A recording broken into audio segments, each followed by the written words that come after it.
Students, आज हम BA part second sociology paper 2 Indian society issues and development issues and problems Bharatiya Samaj मुद्दे और समस्याओं के अंतर्गत टॉपिक डेवलपमेंट इंड्यूस्ड डिस्प्लेसमेंट अर्थात विकास से संबंधित विस्थापन के बारे में चर्चा करेंगे।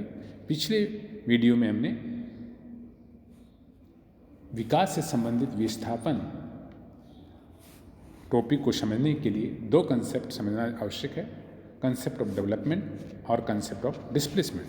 तो कंसेप्ट ऑफ डेवलपमेंट के बारे में चर्चा की थी। आज के इस वीडियो में हम लोग कंसेप्ट ऑफ डिस्प्लेसमेंट के बारे में चर्चा करेंगे। तो डिस्प्लेसमेंट या विस्थापन का अर्थ होता है अपने स्थान से हटना, अर्थात जब कोई व्यक्ति, समूह अथवा समाज किसी कारणवश अपने स्थान से हट जाता है तो उसे डिस्प्लेसमेंट या विस्थापन कहा जाता है।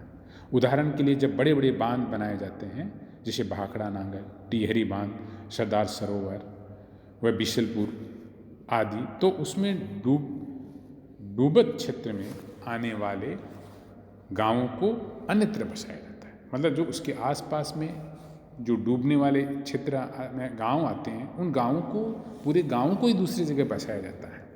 तो उसको कहते हैं विस्थापन, डिस्प्लेसमेंट। एक तरफ हम विकास कर रहे हैं, डैम बना रहे हैं जो एग्रीकल्चर के पॉइंट ऑफ व्यू से और इकोनॉमिक डेवलपमेंट के पॉइंट ऑफ व्यू से प्लस पॉइंट है, तो उसको विस्थापन करने पे वहाँ के जो समाज है, समाज के लोग हैं, चाहे वो अनुसूचित जनजाति के हो या अनुसूचित जाति के हो या किसी, तो उनको जो विस्थापित किए जाते हैं तो उसके कारण उन्हें कई प्रकार की समस्याएं उत्पन्न होती हैं।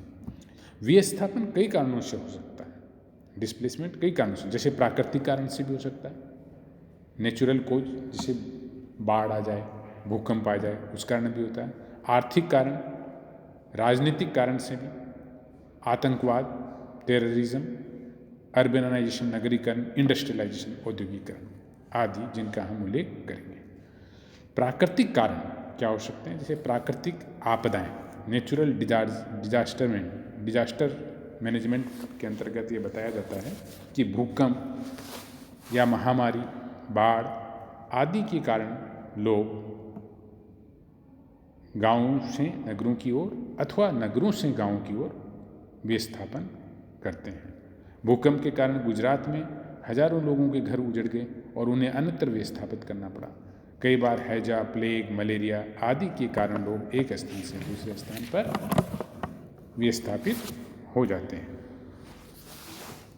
उदाहरण के लिए कुछ वर्षों से सूरत में आए प्लेग के कारण कई लोग अन्यत्र विस्थापित हो गए।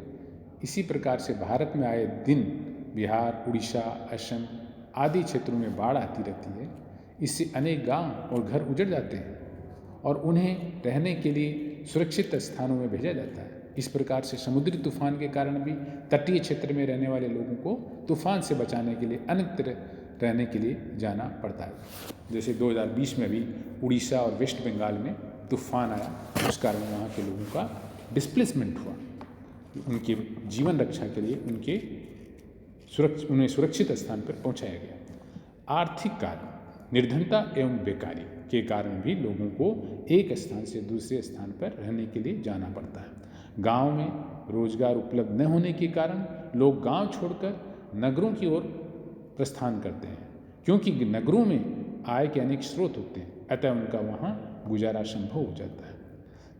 थर्ड, राजनीतिक कारण, पॉलिटिकल कोड। कई बार राजनीतिक कारणों से भी विस्थापन करना पड़ता है। राजनीतिक क्रांति, उथल पुथल, सरकारों का परिवर्तित होना आदि कारणों से भी लोग विस्थापित हो जाते हैं। जब कोई शासक आतताई होता है या अत्याचार करता है जनता पर, तो उसकी मारकाट से बचने के लिए भी लोग डिस्प्लेसमेंट होते हैं या विस्थापित हो जाते हैं। आतंकवाद, टेररिज्म के कारण भी लोग विस्थापित हो जाते हैं। उदाहरण के लिए जम्मू कश्मीर में आतंकवादियों द्वारा कश्मीरी पंडितों एवं हिंदुओं को मारने के कारण भी लोग दिल्ली के आसपास रहने लगे, पंजाब में आ गए, दिल्ली में आ गए और हरियाणा में आ गए और देश के अन्य भागों में विस्थापित हो गए। इस प्रकार से तालिबान उग्रवादियों के कारण कई लोग अफगानिस्तान छोड़कर आसपास के प्रांतों में रहने के लिए चले गए। नेक्स्ट है नगरीय एवं औद्योगिकरण, अर्बनाइजेशन एंड इंडस्ट्रियलाइजेशन। गांव से लोगों का नगर की ओर गमन करना नगरीकरण कहलाता है। नगरों की चमक दमक, पुलिस, गुप्तचर व्यवस्था, आवागमन के साधनों, विभिन्न प्रकार की शिक्षा की सुविधाओं, बीमारी के इलाज के लिए बड़े बड़े अस्पतालों के होने तथा उपचार की वैज्ञानिक नई नई विधियों के कारण भी लोग नगरों में गमन कर जाते हैं। नगरों के औद्योगिकरण के कारण भी लोग औद्योगिक केंद्रों की ओर रोजी रोटी की तलाश में चले जाते हैं। आज अनेक ऐसे नगर हैं जो औद्योगिकरण के कारण ही बस पाए हैं। उदाहरण के लिए भिलाई में टाटा आयरन एवं स्टील के कारखानों के कारण ये स्थान बड़े नगर बन गए हैं। सिंदरी बिहार में खाद का कारखाना, फर्टिलाइज़र का कारखाना वहाँ होने के कारण उनमें काम करने के लिए अनेक लोग निवास करने चले गए। इसी प्रकार से वेस्ट बंगाल में रानीगंज एवं झारखंड में झारिया की कोयले एवं लोहे की खानों के कारण कई आदिवासी जैसे हो, संथाल एवं अन्य जनजातियों के लोग जंगलों में अपने मूल निवास को छोड़ इन स्थानों पर विस्थापित हो गए या चले गए। इसी प्रकार विस्थापन दिल्ली, मुंबई, कोलकाता, चेन्नई, अहमदाबाद, सूरत, बंगलोर आदि औद्योगिक केंद्रों में भी हुआ है। नेक्स्ट में इम्पोर्टेंट पॉइंट है युद्ध, वार। युद्ध के कारण भी प्रथम एवं द्वितीय विश्व युद्धों में अनेक नगर एवं स्थान उजड़ गए। जैसे जापान में हिरोशिमा एवं नागासाकी पर अमेरिकी बमबारी के कारण दोनों ही नगर उजड़ गए और लोगों को अन्य क्षेत्रों में रहने के लिए जाना पड़ा।